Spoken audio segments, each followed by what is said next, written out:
What's up, everybody? Carmine here. I know it's been a while. I haven't been very active on YouTube or on any type of social media for that matter because I've been very busy with life. And just a little update if you guys don't know, I no longer am working in the aviation industry. I actually quit the job to go full time with US Sugar on their rail division. So I officially, after 30 years of chasing a train job, I finally got a physical full-time railroad job, and I am thrilled about it. I am still working with the Sugar Express out in Clewiston with the FEC 148 or US Sugar 148, depending on how you want to look at it. Our season is starting up, so it is getting crazy. And when I say season, I mean harvest season for sugarcane and the steam season. So, truth be told, I don't know how much I'm going to be home. If you guys still have projects with me, I promise you, I'm getting them done as fast as I can, as time allows. It's life in general.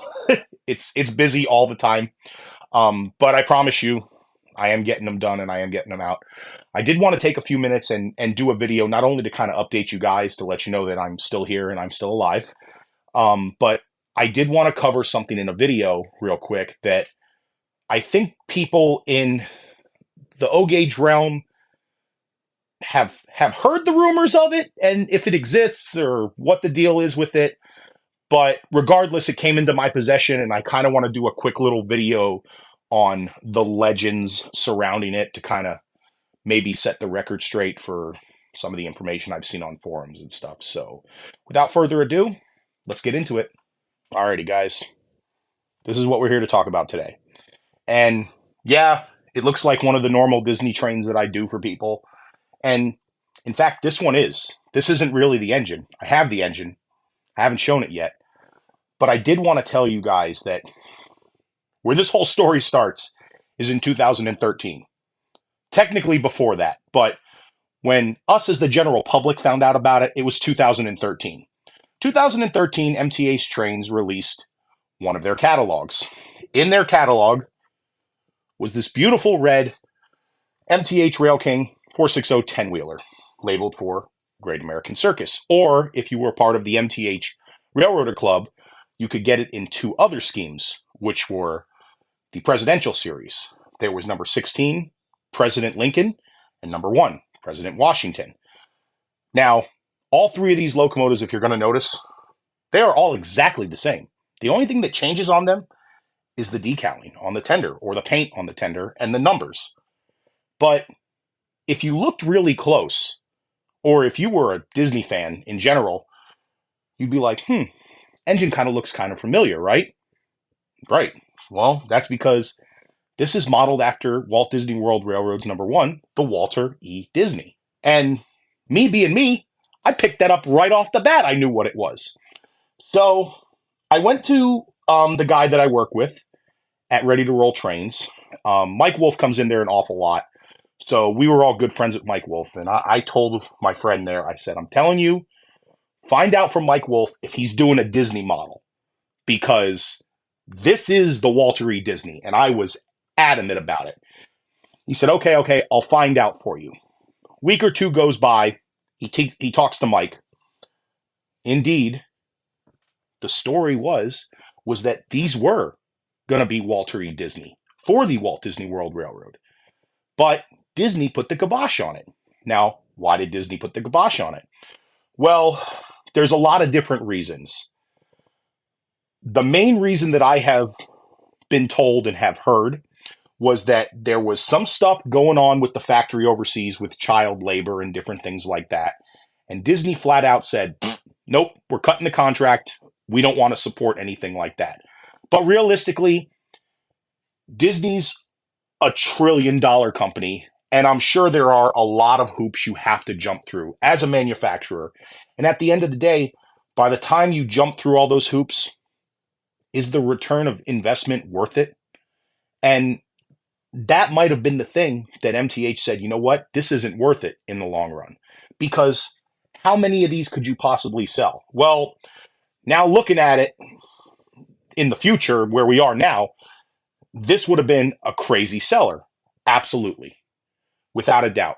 But what makes these models cool, if you don't have one, If you actually pick up the tender of these things and look at it in the light, you see what I call a ghost effect. And underneath the lettering on the tender on the locomotive as well, you will actually see the original paintwork that says Walt Disney World Railroad. Now, is it one of those things? It's a decal. You can just remove it and boom, there it is. No, it's not. It is painted on there. So if you remove the outside lettering that says like Great American Circus or what have you, you are going to destroy the Walt Disney World lettering. Now, I do have a sample tender that does show the lettering underneath it. And I will actually put some pictures of that in the video right now so you guys can have a look at that and see what I'm talking about. You can tell it's a little harder to read, but it's there. Now, covering the aspects of this. When this came out, and MTH and Disney, they didn't agree on their thing, and they dropped the whole contract on this. It kind of fell by the wayside. You had some people that were taking these and modifying them into the correct locomotives like Walter E. Disney. You could do it with a simple decal. Some of us thought, okay, well, if this was the idea, there has to be prototypes out there, right? Well, lo and behold, if you did some Google searching, there was a picture of one of these that was a pre-production prototype that said Walt Disney World Railroad on the tender, Walter E. Disney on the locomotive, and had all the correct decals, letterings, and numbers that it should have. And it even had the black drive rods, which is what the production models had of the Great American Circus and the Presidential Series locomotives.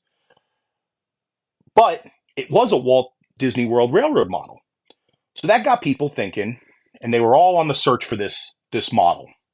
Now, in the last few years, a couple of these have popped up on online auction sites. When MTH went out of business and they were liquidating their warehouse, there were two of them that showed up. Now, the one that you guys may find where it looks like it's running in a galley in an exhibit on Google with like a trestle that goes in a loop, that is actually owned by one of my friends, Michael Campbell, who was the curator of the Trains of Disney, and he works very closely with the Walt Disney Family Museum. And Michael's a great guy, and he has a wonderful YouTube page called Once Upon a Train. I suggest you guys go check that out. And he does touch on the prototype model, so you can find out a little bit more about that there. So the whole thing with Disney, they fell out.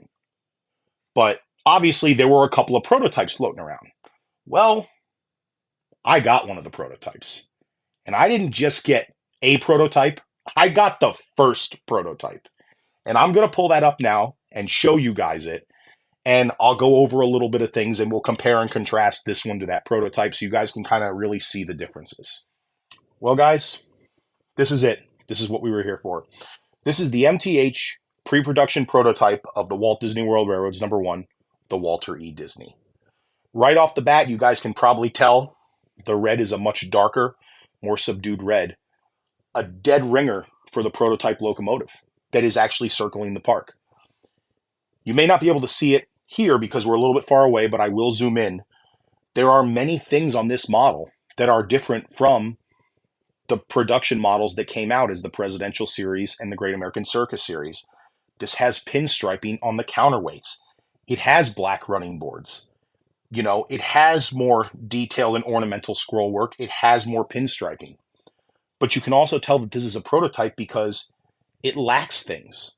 It's lacking a shiny clear coat. The bell is an earlier variant of the bell from the 10-wheelers. The headlight, even though it is the correct factory color, it's missing the headlight paintings on either side. The domes have scratches and nicks. It's an older style whistle. But all those things point to the fact that this is a pre-production prototype. And the best part is when I picked this thing up, it has all the provenance. It has all the paperwork. I can track the history of where this thing has been. This was in one of the MTH auctions. And when MTH liquidated their warehouses and stuff like that, this went to a page on eBay because there was so much stuff that MTH had to liquidate from their warehouse when they were going to go belly up. This ended up with a place called Perry's Toy Exchange on eBay. Now, I came across it on eBay one night and I said, holy crap, I knew exactly what it was. And I immediately jumped on it. When I received it, I have all the documentation that it is an MTH production prototype. It has the handwritten prototype numbers on the inside of the shells. Because when I got this, I did open it up to see if there was anything special or unique about it. And sure as hell there is. There is numbering and there are handwritten notes and stuff like this from the factory about this being a prototype. And it is cool to have a box that actually has the information on the end of the box. It's such a cool thing to own something like this that has the provenance with it that explains what it is. But now I'm going to stop talking and I'm just going to show you guys some pictures of this thing up close and I'll let you guys enjoy it as much as I do. Thanks for watching the video, guys. Sorry if it went a little bit long, but there was a pretty interesting story on this thing and I did want to cover it to the best of my ability. I'd like to thank Michael Campbell for the support that he gave me with supplying me some photos and stuff for this video and any of the questions that I had. And I would like to also thank my friend Roy Hollis, who did supply me with different links and stuff about the information for this locomotive. So that's it, guys. Thanks for watching, and hopefully I'll see you guys soon on another one.